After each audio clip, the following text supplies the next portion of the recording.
Hello, I'm Lewis Darley, and I'd like to think I have a healthy dose of skepticism for the most part. Despite this, I absolutely adore ghost stories, and they still have the power to keep me up at night and keep me awake until very early hours. Now that I'm living in a city, I thought it would be interesting to explore the places that a lot of local ghost stories originate from.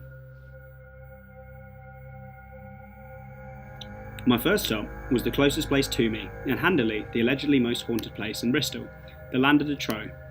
It is a centuries-old pub that famous Bristolian water murderer Blackbeard is said to have visited between nautical pillages and piracy.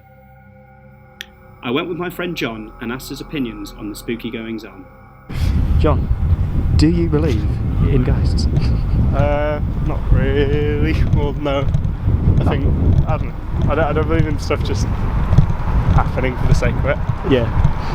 I don't know how to explain that. But you could be proven wrong. Well, And there's the most haunted place in Bristol, allegedly. I swear you couple drinks. Yeah, and John owes me drinks, so even if I die, I'll die happy. Drunk, good. Spooky. This pub has allegedly been the home to at least 15 different spectres. My favourite story is the tale of a boy born with a leg too short and was fitted with a metal brace. They say you can still hear us limping and crying at night. The next place is oddly on the same street, the Old Vic Theatre, one of the oldest working theatres in Britain. Many people who work there apparently just see the hauntings as another part and parcel of the job. There are a couple of stories about the Old Vic, but the main one I've heard circulated is the ghost of a stagehand who fell from the rafters while painting and impaled himself. And I guess that was curtains. Another stop takes me to the Odeon, the only place that I'd actually been to socially before the search. A manager at the cinema was shot here in the 1940s, and his body was not discovered until the next day, as the assailant had shot his victim during a gunfight scene of the movie. Supposedly Screen 3 is the haunted screen, and it has even had a couple of priests exorcise the building over the years. I find this one particularly interesting as it is still an open murder investigation due to how recently it was in comparison to some of the other hauntings. Next was the Hatchet, the oldest pub in Bristol, and another alleged old-timey haunt of everybody's favourite pirate this side of Johnny Depp, Blackbeard. Supposedly, the original centuries-old door is made of human skin under the tar and paint. The ghostly tales of this old pub concerns apparitions of highwaymen and bare-knuckle boxers, which is a rough clientele. A regrettable cycle took me to Cabot Tower, atop Brandon Hill. If you ever hear the sound of drums in the distance, it could be the ghost of a soldier named Jim Faulkner, who was shot for abandoning his post.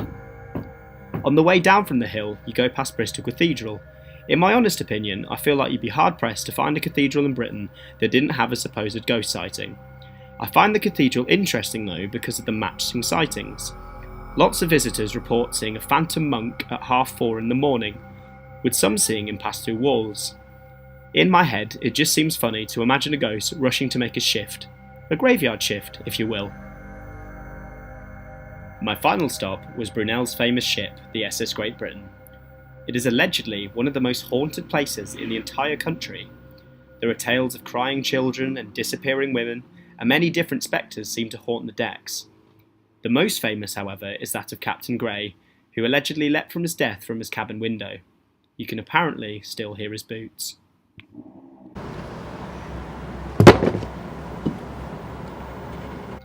I've always been interested in history, but I feel like the stories we pass down through generations, be they true or not, are equally as fascinating.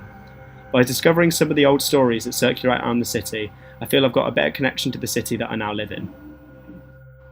Now that I know all these ghost stories, however, I'm hoping that I'll be able to sleep at night.